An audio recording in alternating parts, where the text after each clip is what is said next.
नमस्कार बच्चों, मैं अंकुश मिश्रा आप सबका आरंभ एमएसटी सीटी 2.0 में बहुत बहुत स्वागत करता हूं। तो आज हम लोग नया चैप्टर स्टार्ट करने वाले हैं, दैट इज काइनेमेटिक्स 1D और मोशन इन स्ट्रेट लाइन। और आपकी बुक में इसका नाम है मोशन इन प्लेन। ओके, तो नाम अलग अलग है लेकिन काम सबका एक ही है। चलिए फिर चैप्टर स्टार्ट किया जाए अपना। ओके, आइए, सो लेट्स स्टार्ट। चलिए, आइए। सो बेसिकली चैप्टर का नाम अपना मोशन इन स्ट्रेट लाइन है एनसीईआरटी के हिसाब से। ओके, और रेफरेंस बुक में इसको काइनेमेटिक्स 1D ही बोलते हैं हम लोग। तो motion in straight line chapter का नाम डाल लो आप लोग और शुरू करो। चलिए, तो मोशन इन स्ट्रेट लाइन में बच्चों सबसे पहली बात है हम लोग सीखेंगे कि व्हाट इज मोशन। ओके, सबसे पहला और सबसे महत्वपूर्ण बात है कि मोशन क्या होता है। उसी के बाद उसी के बाद हम लोग आगे कुछ स्टार्ट यहाँ पे किया जा सकता है। What do you mean bye motion? कि अगर मैं किसी ऑब्जेक्ट को मोशन में बोल रहा हूं तो उसका मतलब क्या है। तो आप लोग बोलोगे सर जी, मोशन मतलब है किसी ऑब्जेक्ट का मूव करना एक पॉइंट से दूसरे पॉइंट में। अच्छा, बताएगा कौन कि वो मूव कर रहा है? ऑब्जेक्ट खुद नहीं बोलता यहाँ पे, ध्यान ध्यान देना। ऑब्जेक्ट या तो लिविंग बीइंग हो या तो नॉन लिविंग बीइंग हो, वो खुद नहीं बोलेगा कि मैं इस पॉइंट से उस पॉइंट तक मूव कर रहा हूँ। ओके, ऑब्जेक्ट कभी आपको नहीं बताएगा ये। रुक जाओ, एक हम लोग ना बढ़िया सा ऑब्जेक्ट अपने लिए यहाँ पे तैयार कर ले, जिसको हम बाद में आगे वॉकिंग भी करवा सकते हैं।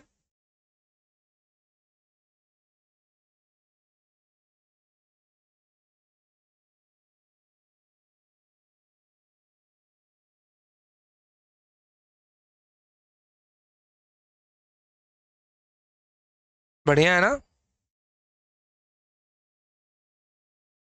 ओके, चलिए।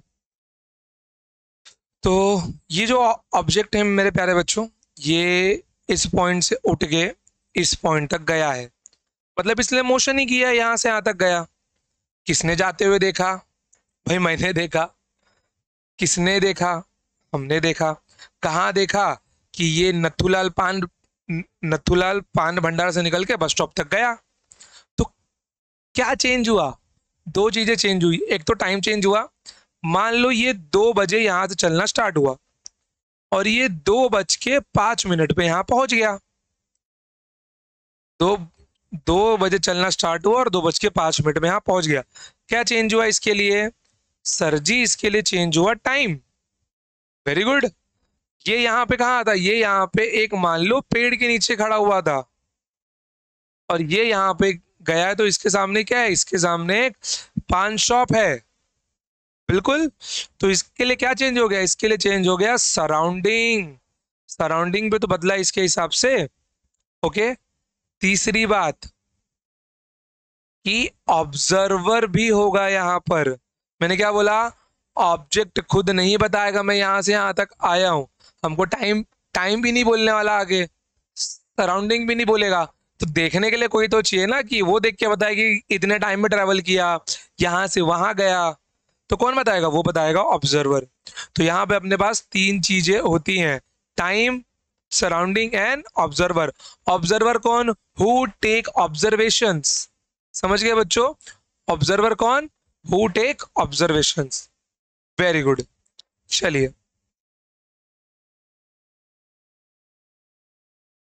अरे, तुम काहे गायब हो गए भाई?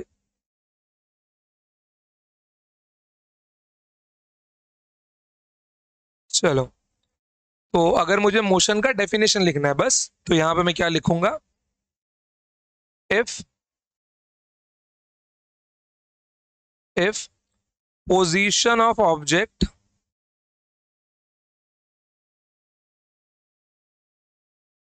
If position of object is not changing with respect to time,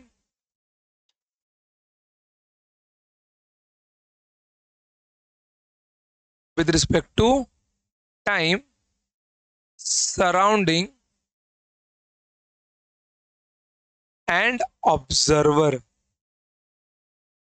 With respect to time surrounding and observer, जब इन तीनों के लिए, अरे रे, यहाँ पे नॉट चेंजिंग नहीं आएगा, चेंजिंग आएगा। ओके, नॉट चेंजिंग लिख दिया मैं, ये तो रेस्ट का डेफिनेशन है। ओके, जब इन तीनों के लिए इसका पोजीशन क्या होगा, चेंज होगा, then object is in motion, is said to be in motion, is said to be in motion। Okay, अगला डेफिनेशन देखो, यहां पे अगला डेफिनेशन है अपना रेस्ट का। रेस्ट में क्या आएगा, सीधी सी बात है कि टाइम सराउंडिंग एंड ऑब्जर्वर के लिए इसकी पोजीशन चेंज नहीं होनी चाहिए, समझे।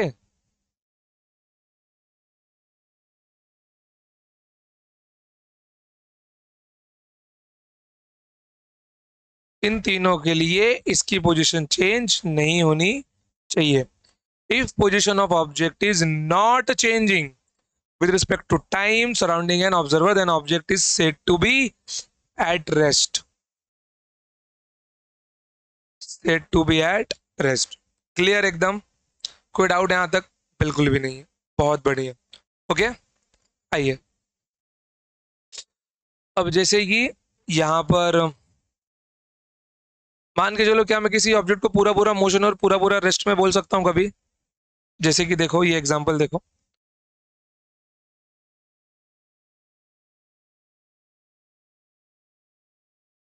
एग्जाम्पल नहीं है क्या, चलो कोई नहीं भाई, लाना ही पड़ेगा फोटो।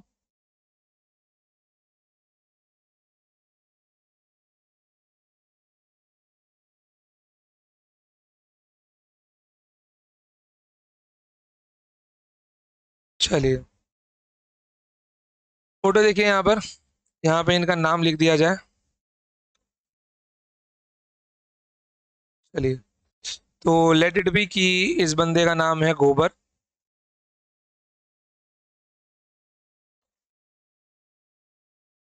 क्या नाम है इसका, इसका नाम है गोबर। ओके, इस बंदे का नाम है कलुआ।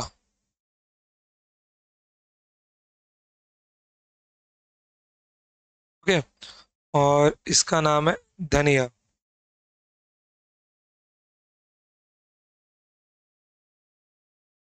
बनिया नहीं बे, धनिया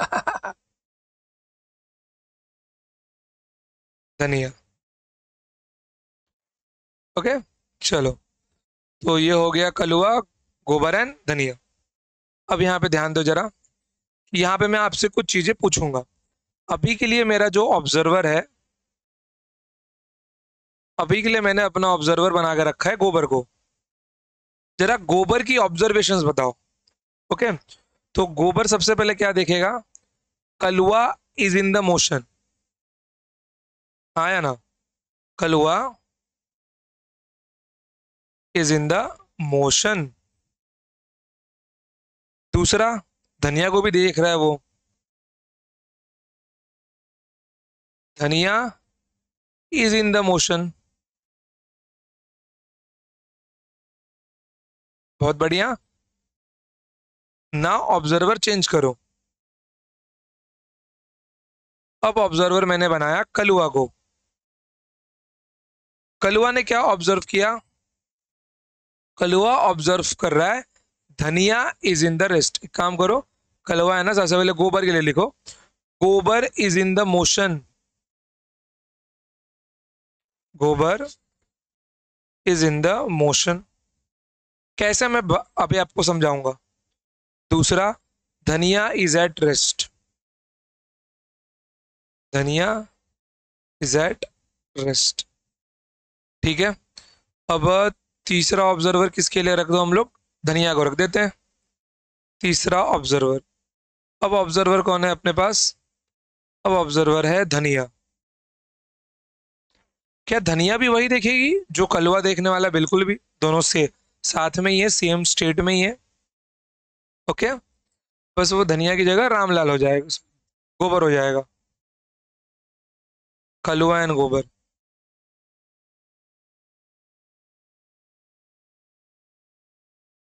गोबर is in the motion and Kalua is at rest. Okay, चला देखो अभी यहाँ पर क्या हुआ। बिल्कुल, अब देखो, अगर मैं गोबर को ऑब्जर्वर रख रहा हूं, ठीक है, तो उसके लिए धनिया और कलुआ की बस आगे निकल रही है। बिल्कुल, इन दो, गोबर के लिए इन दोनों की बस आगे निकल रही है। तो यहाँ पे कलुआ भी मोशन में है, धनिया भी मोशन में है, वेरी इजी। अब यहाँ पे मैंने क्या किया, मैंने ऑब्जर्वर कलुआ को रखा। कलुआ के रिस्पेक्ट में धनिया तो उसके साथ में ही है, जो कि रेस्ट पे होगा, लेकिन कलुआ के लिए गोबर का पोजीशन बदल रहा है।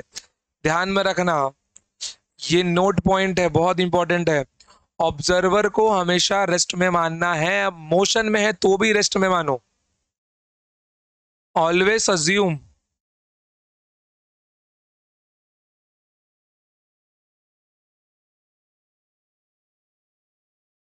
Always assume observer to be at rest. Always assume observer to be at rest. Clear एकदम। ऑब्जर्वर को हमेशा रेस्ट पे ही देखो, भले वो मोशन में हो, फर्क नहीं पड़ता, उसको रोक दो। क्लियर एकदम। ये नोट पॉइंट है, रिलेटिव वेलोसिटी में काम आएगा, ये बहुत इंपॉर्टेंटली अपने को। ओके, चलिए, तो यहां पे सबसे पहले कलुआ को रेस्ट पे मान लो। तो कलुआ अगर रेस्ट पे है तो बस तो आगे बढ़ रही है, तो कलुआ के लिए गोबर की पोजीशन चेंज होगी, तो Gobar is in the motion according to Kalua. आया ना, गोबर की पोजीशन भी तो चेंज हो रही है दोनों के हिसाब से। धनिया उसके लिए रेस्ट में है, बिल्कुल। अब यही बात, ऑब्जर्वर अगर धनिया हो तो धनिया के लिए गोबर तो मोशन में होगा, कलुआ रेस्ट पे हो जाएगा। इट मीन्स ऑब्जर्वर बदला तो ऑब्जर्वेशन भी बदल जाएगा। तो अपने सवाल के लिए ऑब्जर्वर कौन होगा, हम खुद, हम लोग खुद ऑब्जर्वर होंगे अपने सवाल के लिए। क्लियर एकदम, खुद को ऑब्जर्वर मानना है, बिल्कुल। चलिए आगे बढ़ते हैं, अब आ जाओ।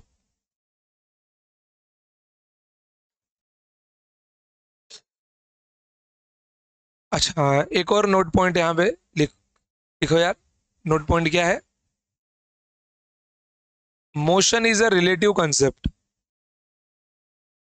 इसका मतलब क्या है, ध्यान से सुनो।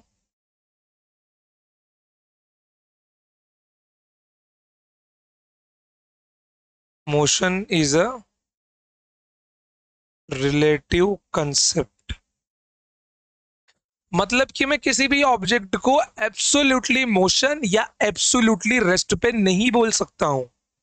ठीक है, देखो यहां पर धनिया मोशन में भी है किसी एक के हिसाब से, धनिया रेस्ट में भी किसी एक के हिसाब से, तो धनिया मोशन में भी है, रेस्ट में भी है। क्यों, ऑब्जर्वर अलग अलग है, तो मैं किसी के हिसाब से उस ऑब्जेक्ट को पूरा रेस्ट में नहीं बोल सकता। क्या पता दूसरे के हिसाब से वो मोशन में हो जाए।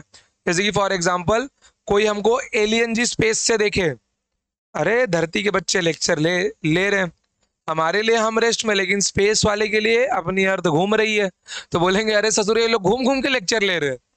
समझ गए। तो यहां पर क्या लिख सकता हूं मैं, वी कैन नॉट से, वी कैन नॉट से any object is in absolutely rest, is in absolutely rest or in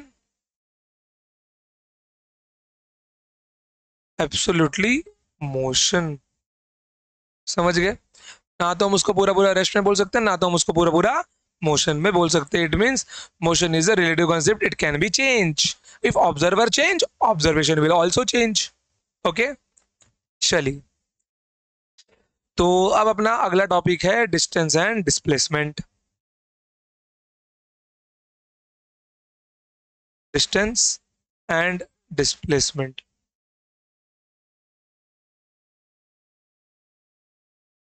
very good.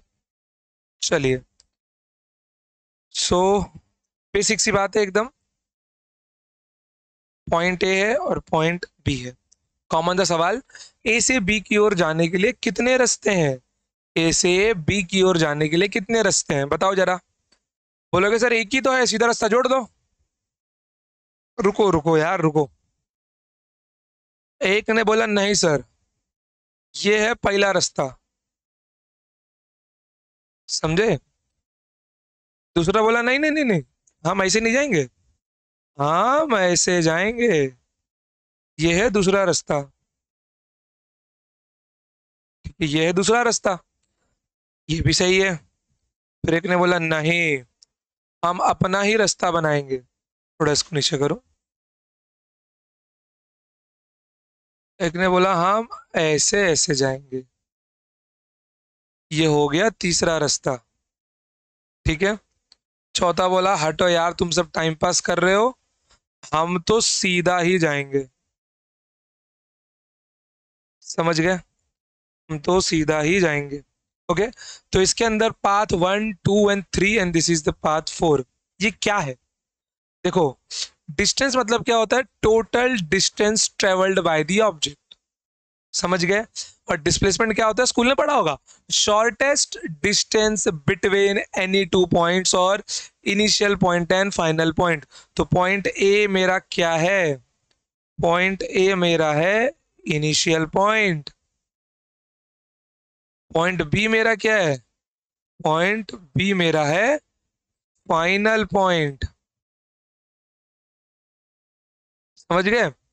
Shortest distance between initial point and final point. तो क्या हम लोग डिस्टेंस कैलकुलेट कर सकते हैं मेरे प्यारे बच्चों? आप लोग बोलोगे अरे बिल्कुल सर काहे नहीं कर सकते, साइंस तो आज इतना आगे बढ़ ही गया है ना। नहीं, हम लोग डिस्टेंस कैलकुलेट नहीं नहीं कर सकते, मैं बोल रहा हूँ कर ही नहीं सकते। बोलोगे सर क्यों नहीं कर सकते? देखो, मुझे मुंबई से दिल्ली जाना है, आप बताओ डिस्टेंस कितना है, गूगल गूगल करोगे distance between Mumbai to Delhi, वो डायरेक्ट डिस्टेंस बताएगा आपको बाय रोड का, समझे। क्या पता कोई वाया ट्रेन जाए, कोई वाया फ्लाइट जाए, कोई साइकिल से जाए, तो क्या सबके लिए डिस्टेंस सेम होने वाला है? बिल्कुल भी नहीं। क्या पता कोई सबसे पहले मुंबई से यूपी जाए, फिर यूपी से गाजियाबाद जाए, फिर वहां से दिल्ली जाए। तो रूट भी तो सबका सेम होना चाहिए, तभी तो सबका आंसर सेम आएगा। अदरवाइज अगर रूट सेम नहीं है तो डिस्टेंस सेम नहीं होगा। Okay, so we can not calculate the distance without knowing about the path. ये पॉइंट नोट करके यहां पे लिख लो। Okay, we can not calculate the distance, calculate the distance without knowing about the path।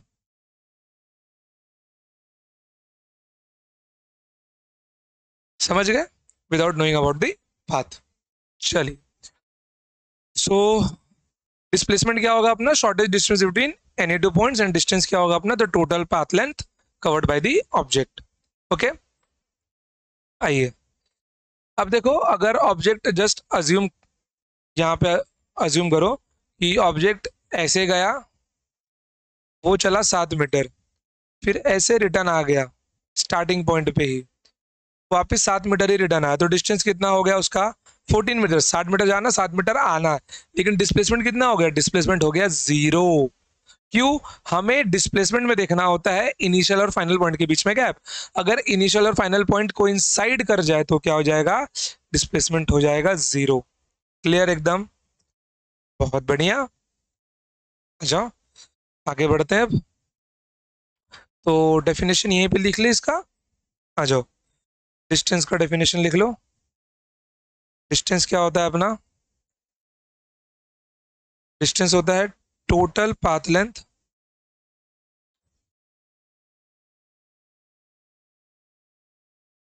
Total path length travelled by object, travelled by object. And what do you mean by displacement?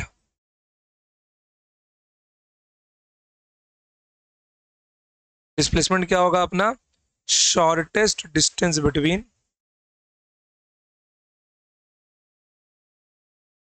Shortest distance between initial point and final point.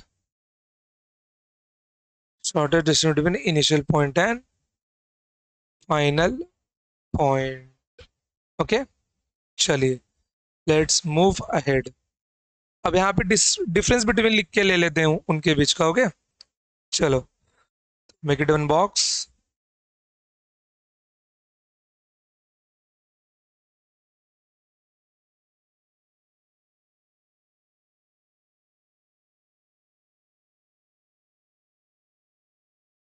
चलो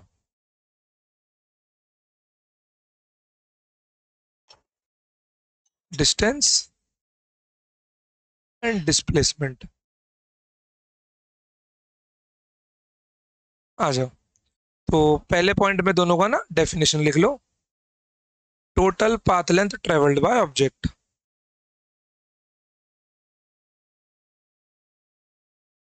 total path length travelled by the object.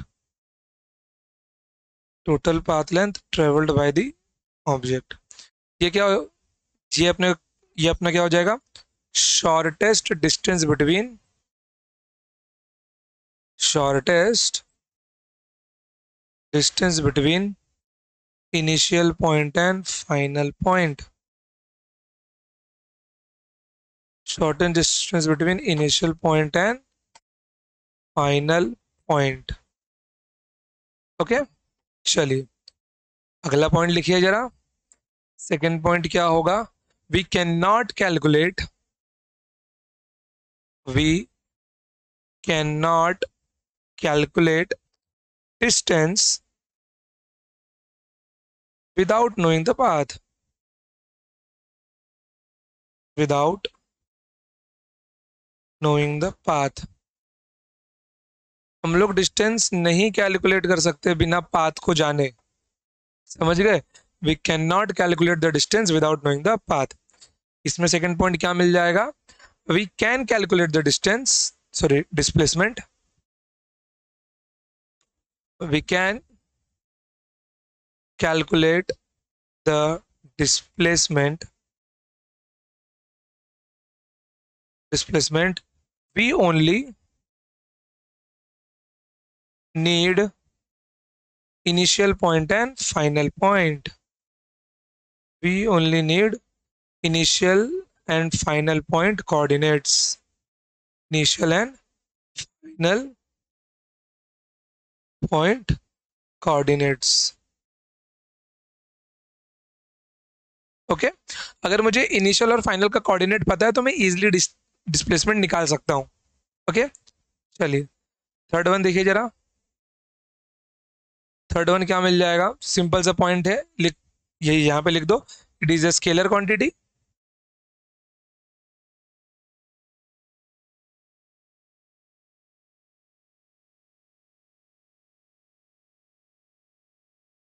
It is a scalar quantity.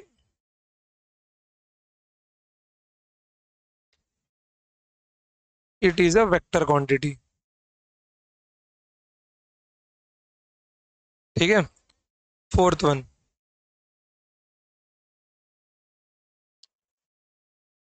if object is in motion, if object is moved, if object is moved, then distance can never be zero. Distance cannot be zero. Distance cannot be zero. But object move हुआ है, but अगर starting point पे फिर से पहुंच जाए तो it may B zero. Vector है तो मे बी नेगेटिव और मे be positive. If object moved और डज नॉट मूव, बट अगर मैं मूविंग का केस लेता हूं, if object move, displacement may be zero. Displacement may be zero, negative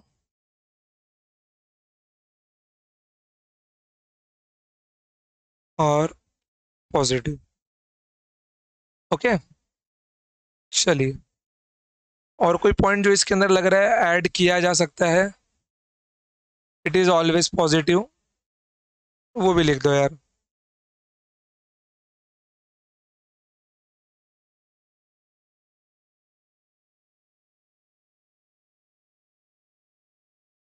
it is always positive, it may be positive, negative और zero, same point.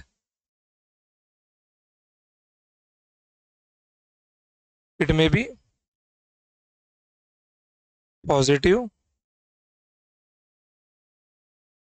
Negative और zero. ठीक है बच्चा पार्टी, चलिए आगे बढ़ते हैं। थोड़ा सा ना इसको साइड कर लूं मैं।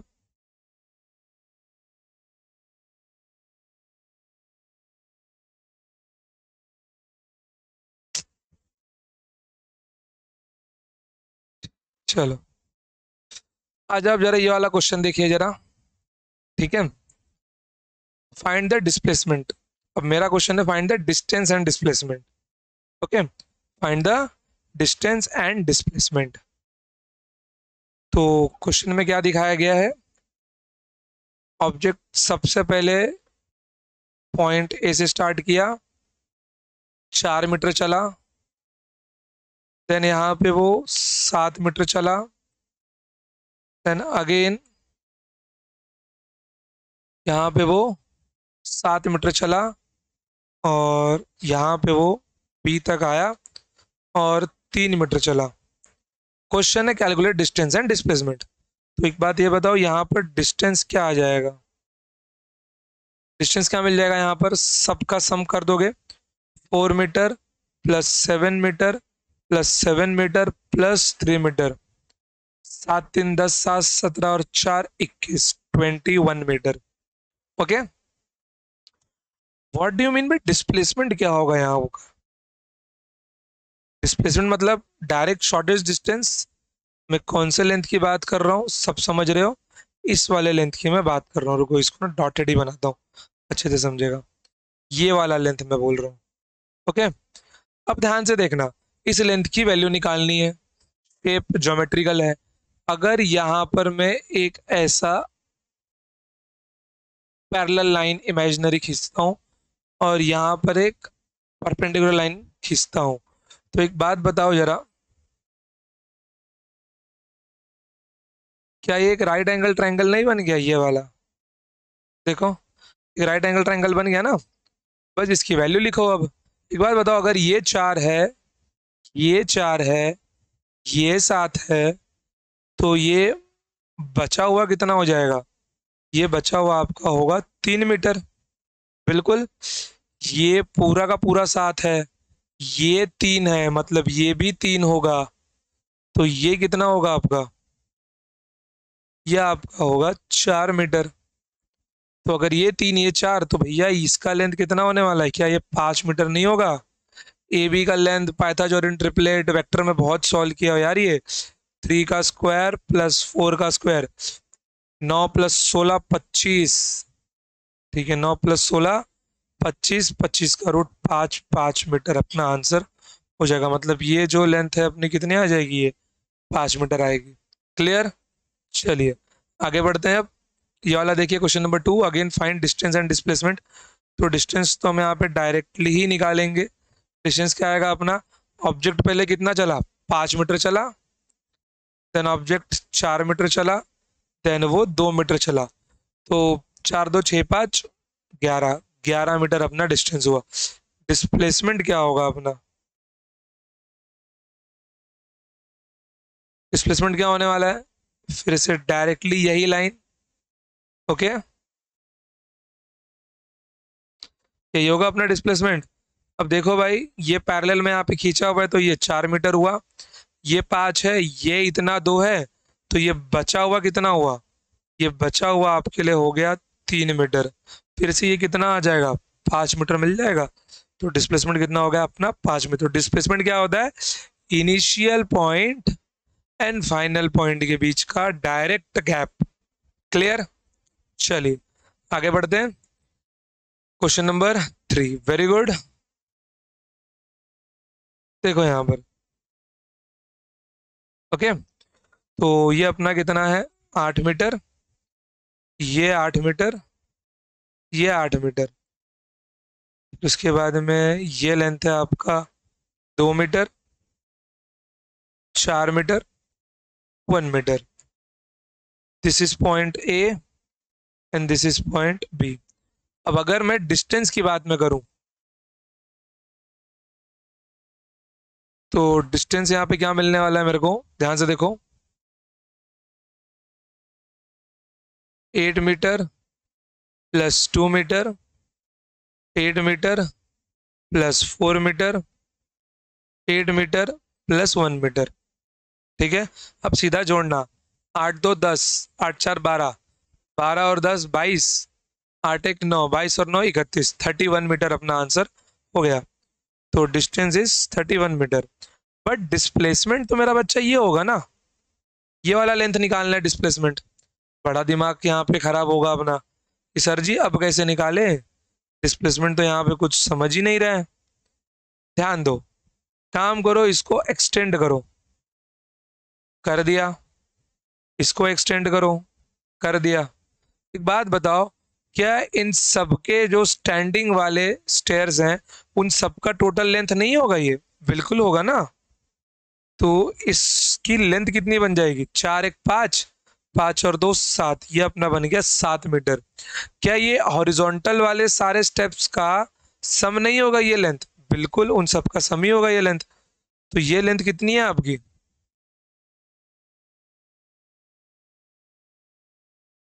ये लेंथ कितनी है आपकी, ये लेंथ है आपकी 24 मीटर। तो 7 24, स्क्वायर रूट यहाँ पे होगा, 24 का स्क्वायर प्लस 7 का स्क्वायर, कितना मिल जाएगा, 576 प्लस 49, 9 6 15, हासिल लगा 1, 7 4 11, 1 12, हासिल लगा 1 6, 625, 625 का रूट 25 मीटर। ये अपने को मिलने वाला है 25 मीटर। तो डिस्प्लेसमेंट कितना हो गया अपना, डिस्प्लेसमेंट अपना हो गया 25 मीटर। और इस 7 24 25 का एक राइट एंगल ट्रायंगल ही बना रहा है। ठीक है, क्लियर, एकदम इजी है। चलिए, बहुत बढ़िया, आगे बढ़ते हैं। देखो अगला सवाल, रुको जरा, यहाँ पे ना कुछ गायब करना है।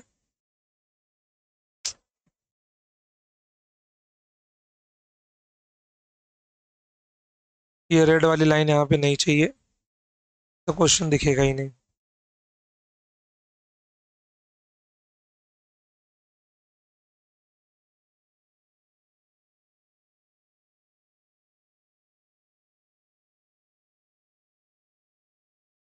चलिए, देखिए यहाँ पर तो एक ऑब्जेक्ट ए से चलना स्टार्ट हुआ, यहाँ पे 1 मीटर चला, फिर 2 चला, फिर 3 चला, फिर 4 चला, फिर 5 चला, फिर 6 चला, फिर 7 चला, फिर 8 चला। मतलब ये क्या कर रहा है यहाँ पर, ये 1 मीटर चलने के बाद डायरेक्शन चेंज कर रहा है, फिर 2 के बाद डायरेक्शन चेंज, फिर 3 के बाद डायरेक्शन चेंज। तो डिस्टेंस निकालना तो ईजी है यहाँ पर। ओके, डिस्टेंस कितना मिलने वाला है सबको पता है, 1 metre plus 2 metre plus 3 metre plus 4 metre plus 5 metre plus 6 metre plus 7 metre plus 8 metre. जोड़ना है तो आप लोग sum of n natural number का फॉर्मूला भी लगा सकते हो। ठीक है, which is sum of n natural number का जो एस एन वाला अपना फॉर्मूला होता है। अगर वो नहीं लगाना या फिर नहीं याद है तो आप लोग बेसिक भी जोड़ लो। 8 1 9, फर्स्ट और लास्ट को जोड़ते चलो, 8 1 9 metre plus 7 2 9 metre, 9 metre plus 6 और 3 9 मीटर प्लस 4 और 9, 5 और 9, 9 मीटर। तो 9 चौक 36, 36 मीटर अपना आंसर हो गया। ओके, 9 4 जा 36। नाउ डिस्प्लेसमेंट क्या होगा,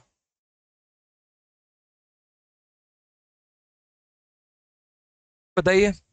डिस्प्लेसमेंट मतलब क्या अपनी ये लेंथ नहीं होगी मेरे प्यारे बच्चों, बिल्कुल अपनी यही लेंथ तो होगी डिस्प्लेसमेंट। अब इस लेंथ की वैल्यू कैसे निकालें, सोचने वाली बात है, बढ़िया सवाल है। कुछ नहीं करना, रुको ना थोड़ा कुछ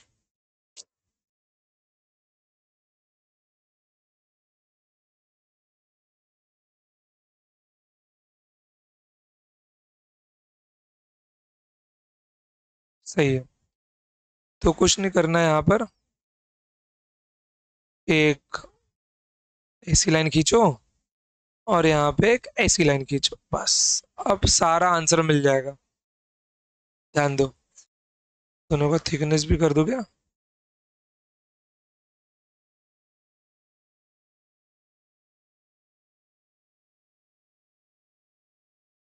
चलो तब तक आपको ड्रॉ भी करना है और निकालना भी है इसका आंसर। निकालो।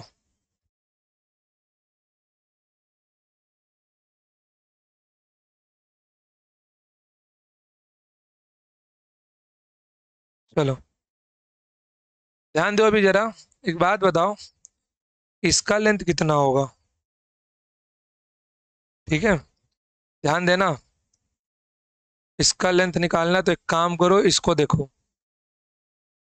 ये देखो, ये पूरा 4 है, ये 2 है, तो ये बचा हुआ लेंथ कितना होगा आपका? 2 मीटर होगा, बिल्कुल। कितना हो गया? ये 2 मीटर हो गया।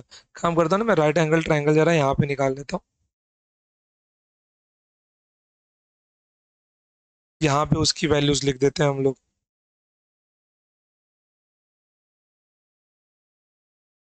चलिए, तो भाई इसका लेंथ कितना मिल गया? 2 मीटर मिल गया। अब इसका लेंथ चाहिए, ये पूरा का पूरा 8 है, ये 6 है, तो ये रिमेनिंग भी 2 होगा। 8 6 6 8 2। ओके, तो ये रिमेनिंग भी कितना आ गया अपना? 2 मीटर आ गया। ध्यान से देखो, ये 4, ये 2, तो ये बचा हुआ लेंथ 2, बिल्कुल।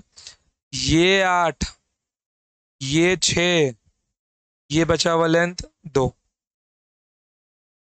ओके, तो ये टोटल लेंथ कितना मिल गया मेरे को? 4 मीटर मिल गया, बिल्कुल। ये टोटल लेंथ हो गया अपना 4 मीटर। पारी इसकी है। हम्म, कैसे किया जाए? ध्यान से देखो, ये पूरा 5 है, ये पूरा का पूरा 7 है, तो ये कितना हो गया आपका? 2 मीटर हुआ ये, बिल्कुल। तो यहाँ पे इतना कुछ बांट लो, ये कितना हो गया आपका? 2 मीटर हो गया। अब इसका लेंथ कैसे निकालें हम? हम्म, का length,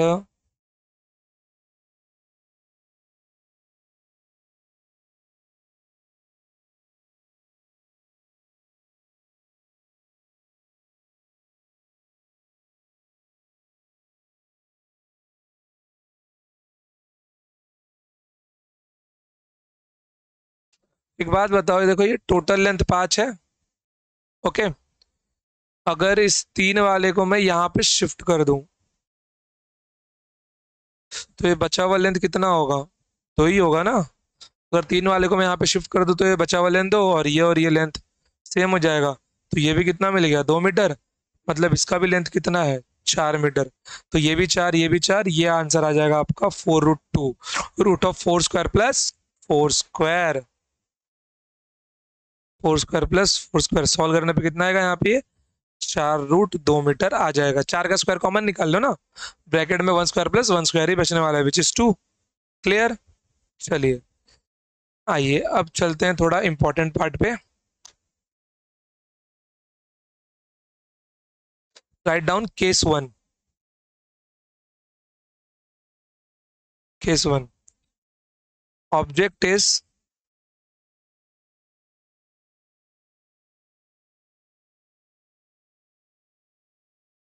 object is moving along straight line,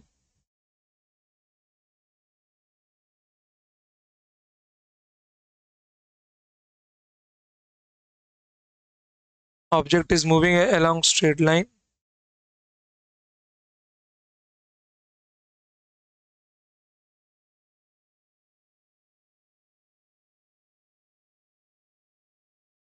without changing its direction। Okay, clear? ये मैंने कंडीशन दिया आपको। ध्यान दो कि पॉइंट ए से ऑब्जेक्ट चलना स्टार्ट किया, पॉइंट बी तक गया। लेट अज्यूम कि वो कितना चला है? 4 मीटर चला है। फिर वो पॉइंट बी से सी तक गया, कितना चला है वो? 3 मीटर चला है। तो पॉइंट ए क्या है उसके लिए? उसके लिए पॉइंट ए है इनिशियल पॉइंट।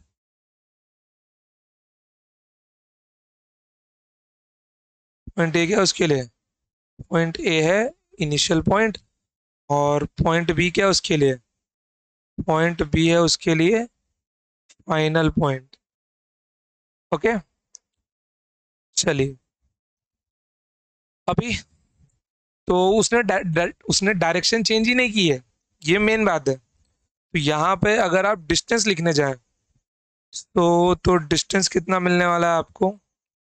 डिस्टेंस मिलने वाला है आपको यहाँ पर 4 metre plus 3 metre, which is 7 metre. समझ गए?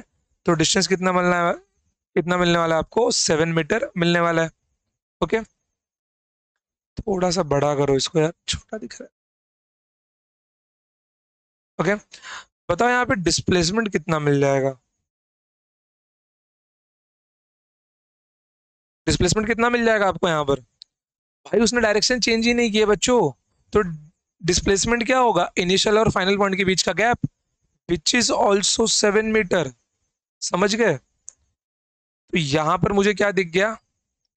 यहां पर मुझको दिख गया कि distance is equals to displacement, और डिस्प्लेसमेंट का मैग्नीट्यूड लिखना क्योंकि वो वेक्टर क्वांटिटी है। Okay, so distance is equals to magnitude of displacement. Okay, clear एकदम? तो यहां पे एक नोट करके बात को नोट करो। If object is moving on a straight line, moving along straight line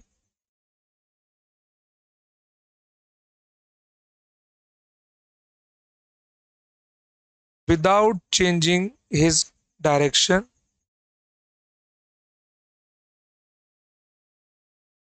without changing its direction,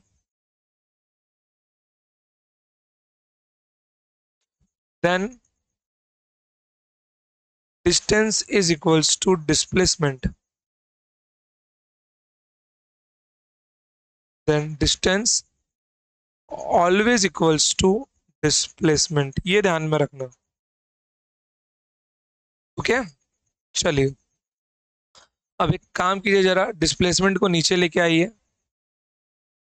इसके डिनोमिनेटर में ला तो सकते ही हम लोग, तो क्या मिल जाएगा मेरे को? ये distance ratio with magnitude of displacement, दोनों के दोनों सेम ही है, तो ये क्या होने वाला है आपका? ये आपको मिल जाएगा 1। क्लियर एकदम? चलिए केस 2 पे चलते हैं।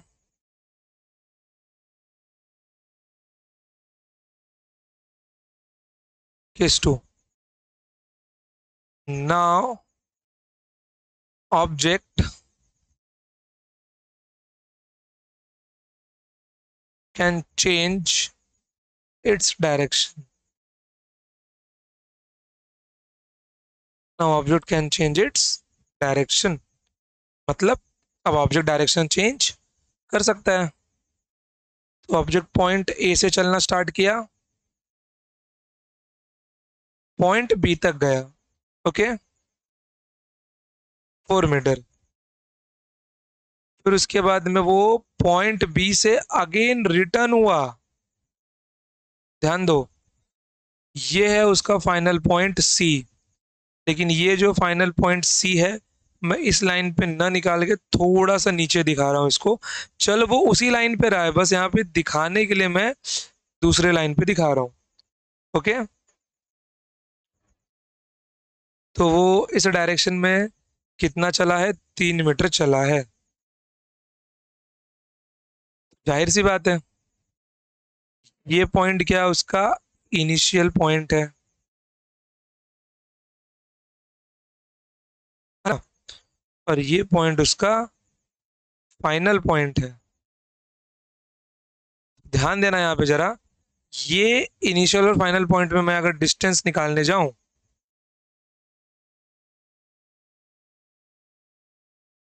तो डिस्टेंस क्या मिलने वाला है मेरे को?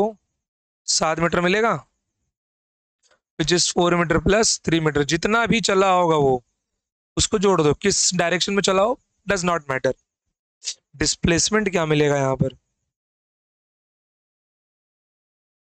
बताओ। डिस्प्लेसमेंट क्या होगा, ये इनिशियल और फाइनल पॉइंट के बीच का गैप ना, जो कि कितना आपका 1 मीटर है, तो डिस्प्लेसमेंट कितना हो गया आपका 1 मीटर हुआ। Final point minus initial point, मतलब सीधा गैप मैंने माइनस किया है। Okay, that is 1 metre. तो यहां से मैं क्या देख सकता हूँ मेरे प्यारे बच्चों, यहां से मैं देख सकता हूँ कि distance is always less than displacement, sorry, distance is always more than displacement, और डिस्प्लेसमेंट हमेशा छोटा होगा। Distance is always more than magnitude of displacement if object is changing its direction। Clear, आ जाओ। तो ये एक केस मिल गया हमको। अब आते हैं केस 3 पे।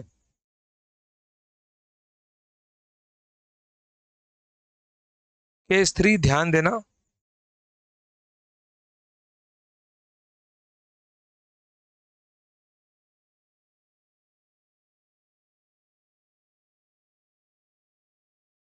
पॉइंट ए से बी तक गया वो, कितना चला 4 मीटर।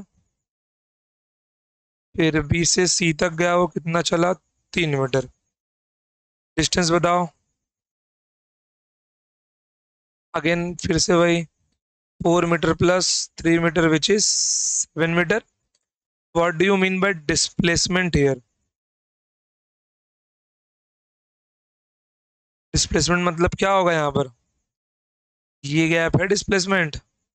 भाई अगर ये 3 ये 4 तो ये 5 ही मीटर हुआ ना, तो डिस्प्लेसमेंट कितना मिल गया अपने को, 5 मीटर मिल गया। तो यहाँ पर भी क्या है, डिस्टेंस की वैल्यू बड़ी है। It means distance is more than magnitude of displacement. Clear, I guess यहाँ तक किसी को कोई डाउट नहीं होगा। ओके, तो इन तीनों केस को मैं अगर कंबाइन करूं तो मैं एक स्टैंडर्ड फॉर्म लिख सकता हूं, है ना। मैं एक स्टैंडर्ड फॉर्म यहाँ पे लिख सकता हूँ। क्या लिख सकता हूँ मैं उसके अंदर स्टैंडर्ड फॉर्म में, कि डिस्टेंस इज मोर देन और इक्वल टू डिस्प्लेसमेंट और magnitude of displacement. Distance is more than और equals to magnitude of displacement. ठीक है, और एक इंपॉर्टेंट बात जो यहाँ पे लिख सकते हैं हम लोग,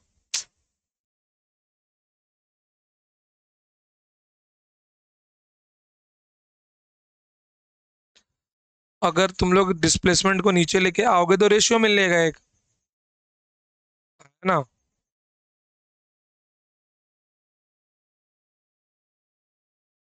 तो अगर मैं डिस्प्लेसमेंट को नीचे लेके आऊँ तो मुझको क्या मिलने वाला है,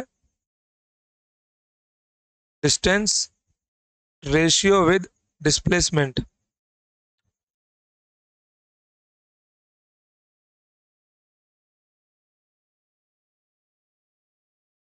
distance ratio with displacement which is more than और इक्वल टू 1, और इस 1 का नाम क्या होता है, यूनिटी भी बोलते हैं इसको। समझ गए। तो डिस्टेंस और डिस्प्लेसमेंट का रेशियो क्या आएगा, 1 से बड़ा आएगा। क्या हो अगर इसका रेशियो हम लोग छोटा कर दे तो, ये लेस देन 1 हो जाएगा, बस मतलब उल्टा कर दे दो। अगर डिस्प्लेसमेंट ऊपर चले जाए और डिस्टेंस नीचे आ जाए,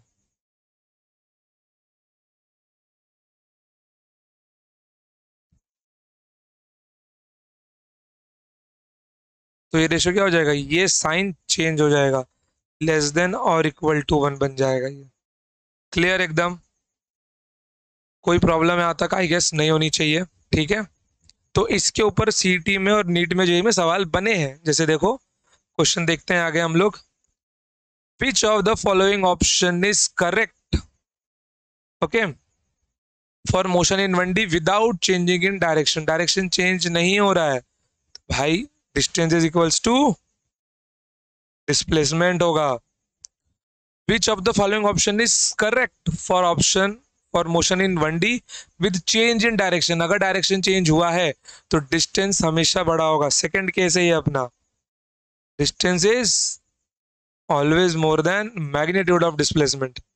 तीसरा, which of the following option is never correct for a moving object. किसी भी केस में कौन सा ऑप्शन कभी सही नहीं होगा कि डिस्टेंस छोटा हो जाएगा, गलत। डिस्टेंस हमेशा बड़ा होगा या तो बराबर होगा, छोटा कभी नहीं होगा। तो option D is right here. The numerical ratio of the displacement to distance, बहुत बढ़िया। डिस्प्लेसमेंट ऊपर है, डिस्टेंस नीचे। हमको पहले रेशियो क्या मिल गया था, distance ratio with displacement is more than और इक्वल टू 1। इसी को तो उल्टा, यहाँ पे उल्टा करना है, ये पूरा पूरा कर लो, ऑप्शन इक्वल टू 1। अगर मैं इस रेशियो को उल्टा कर दूं, क्या मिल जाएगा यहाँ पर, डिस्प्लेसमेंट अपॉन में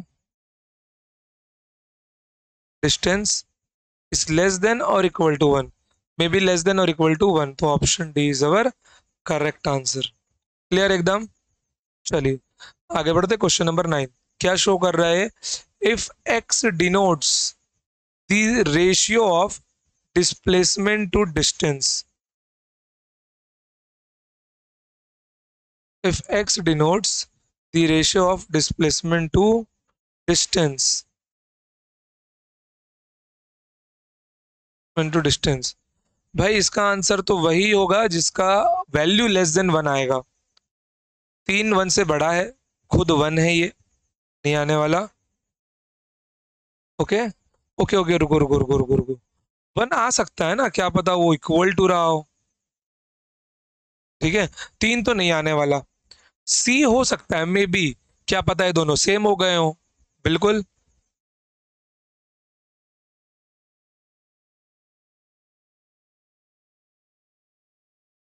ऐसा सिंबल होता है ना। तो 1 तो पॉसिबल है इक्वल टू में, 6/7 भी पॉसिबल है क्योंकि डिनोमिनेटर बड़ा है तो आंसर 1 से छोटा होगा। तो इसकी पॉसिबिलिटी क्या है, 6/7 हो सकता है या फिर 1 हो सकता है। अगर 6/7 हुआ तो यहाँ पे क्या हो जाएगा, एक्स इज मोर देन 6/7 और एक्स इज इक्वल्स टू 1, ऐसा लिखना पड़ेगा हमको यहाँ पर। समझ गए। तो both option B and C are correct.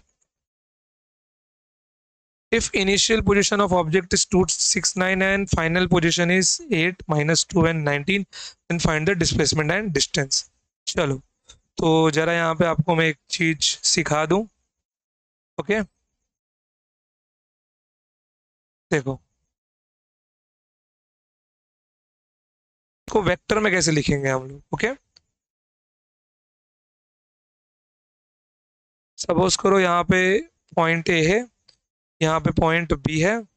Point A का कोऑर्डिनेट है आपका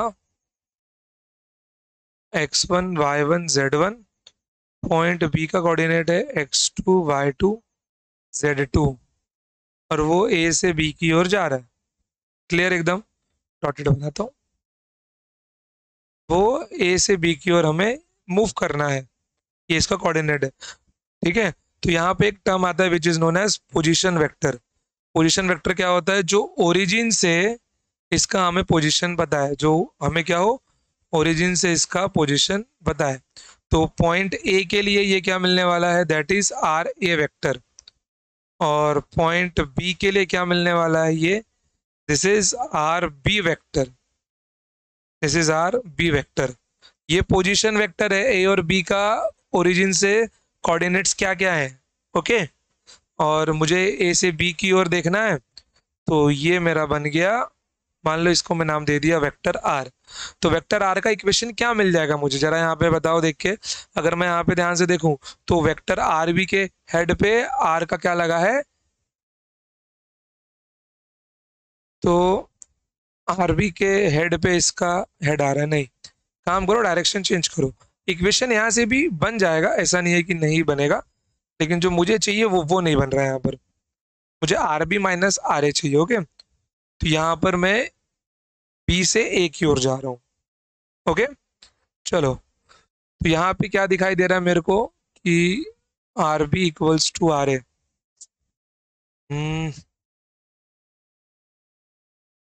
are B minus are A कैसे मिलेगा, हाँ ऐसे ही आएगा बरोबर। ये देखो आर ए के हेड पे इसका टेल है। ओके तो ये क्या होंगे, ऐड होंगे वेक्टर के हिसाब से। तो r a vector r a plus vector r equals to r b vector. Okay, तो वेक्टर आर क्या मिल जाएगा यहाँ पे आपको, ये आपको मिल जाएगा r b vector minus are a vector. अब अगर इनकेस आपका मन हुआ सर मुझे ऐसा देखना है, तो यहाँ पे आपको लिखना पड़ेगा r b plus r vector, r b plus r vector equals to are a vector. Magnitude दोनों का सेम आएगा, समझ गए, फर्क होगा सिर्फ और सिर्फ डिस्प्लेसमेंट वेक्टर के लिखने के तरीके में। अगर एक ऐसा है तो दूसरा वाला बिल्कुल इसके ऑपोजिट डायरेक्शन में होगा, समझ गए। तो फिलहाल के लिए हम एक ही लिखते हैं, दो नहीं लिखेंगे। चलो, तो यहां से आरबी वेक्टर क्या मिल जाएगा मेरे को, आरबी वेक्टर मेरे को अगर मैं यहाँ पे देखना चाहूँ तो क्या है मेरा, ये x two y cap plus y two j cap plus z two k cap minus of x one i cap plus y one j cap plus z one k cap. Okay, तो यहाँ पर definitely I cap common निकालने के बाद अगर vector ढंग से पढ़ा है तो ये याद होना चाहिए, x two minus x one i cap plus y two minus y one j cap plus z two minus z one k cap. This is my vector R, समझ गए। मतलब मैंने कुछ नहीं किया, कोऑर्डिनेट्स को माइनस ही किया है। एक बात बताओ यार, क्या इसको मैं डिस्प्लेसमेंट वेक्टर नहीं बोल सकता? बिल्कुल बोल सकता हूं, और अब मैं इसको डिस्प्लेसमेंट वेक्टर ही बोलूंगा। क्या बोलूंगा मैं इसको अब इसको मैं डिस्प्लेसमेंट वेक्टर ही बोलने वाला हूं, डिस्प्लेसमेंट वेक्टर। क्लियर, चलिए बहुत बढ़िया, वेरी वेरी गुड।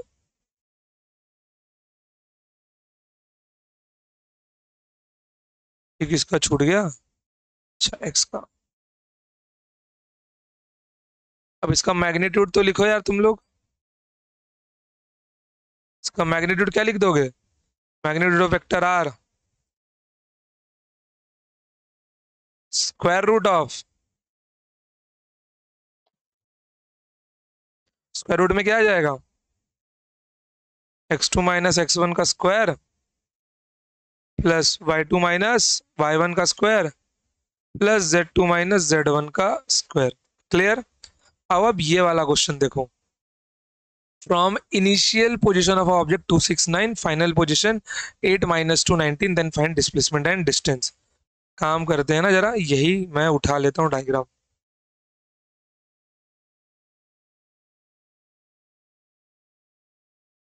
चलिए, अपने को कोऑर्डिनेट्स दिए हुए हैं,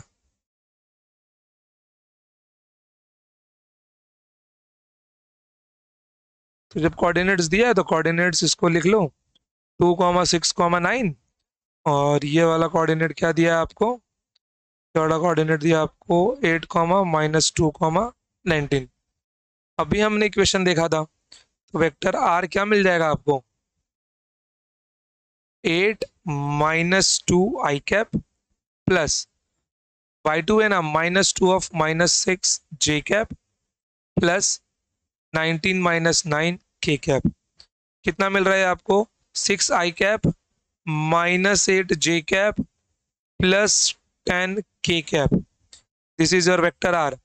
तो ये मेरा डिस्प्लेसमेंट वेक्टर है, मतलब यहाँ पे डिस्प्लेसमेंट का अगर मैग्नीट्यूड लिखने जाऊं तो मेरा डिस्प्लेसमेंट का मैग्नीट्यूड क्या बनने वाला है, this is the magnitude of vector r, जो क्या बन जाएगा आपका यहाँ पर 6 का स्क्वायर प्लस -8 का स्क्वायर प्लस 10 का square, which will become 36 plus 64 plus 100।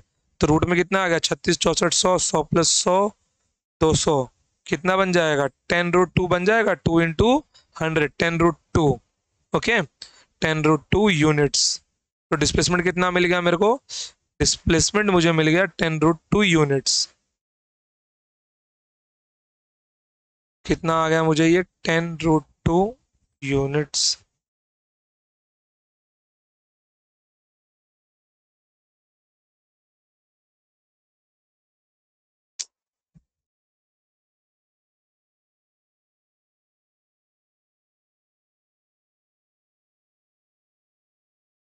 10√2 units. अब एक बहुत इंपॉर्टेंट पॉइंट है यहाँ पे, क्या डिस्टेंस कैलकुलेट यहाँ पे किया जा सकता है? बताओ जरा।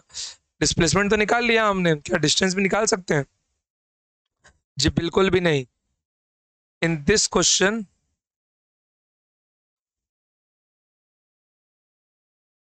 we cannot calculate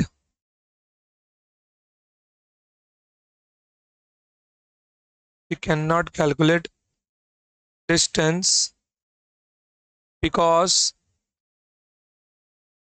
we don't know about the path। पता नहीं ना ए से बी की और वो कौन सा रास्ता लेके गया हो, हमको नहीं पता, ऐसे गया हो ऐसे ऐसे ऐसे घूम के गया हो। वी डोंट नो कि उसने कौन सा पाथ लिया है। Okay, we don't know about the path. Clear एकदम? सो हम लोग डिस्टेंस कैलकुलेट नहीं कर सकते without knowing the path. Clear एकदम? समझ गया? बहुत बढ़िया। अगला क्वेश्चन क्या है अपना? Find the distance and displacement from A to C. तो पहले वो ए टू बी गया, देन बी टू सी गया। डिस्टेंस यहाँ भी नहीं निकाल सकते, लेकिन डिस्प्लेसमेंट निकाल सकते हैं। This is homework question for you. हम लोग अपना अगला लेक्चर यहीं से स्टार्ट करेंगे। ओके बच्चों, क्वेश्चन को वीडियो पॉज करके लिख लो और या फिर स्क्रीनशॉट ले लो। चलिए, तो आज का हम लोग यहीं तक रखते हैं। ठीक है बच्चों, चलिए। तो आई होप कि आपको आज का लेक्चर बहुत अच्छे से समझा होगा। अपना टारगेट है 1 मिलियन का, 1 मिलियन व्यूज, 1 मिलियन सब्सक्राइबर सब चाहिए अपने को। ठीक है, तो सपोर्ट करो यार। ओके, क्योंकि कंटेंट बहुत ही बेहतर है और आपका एग्जाम डेफिनेटली निकलेगा। ठीक है, चलिए, तो आज के लिए इतना ही। मिलते हैं next time. Till then tata bye bye, जय हिंद, जय Bharat, love you all, Radhe Radhe, जय श्री कृष्णा, ओम नमो भगवते वासुदेवाय नमः। चलिए बच्चों, मिलते हैं।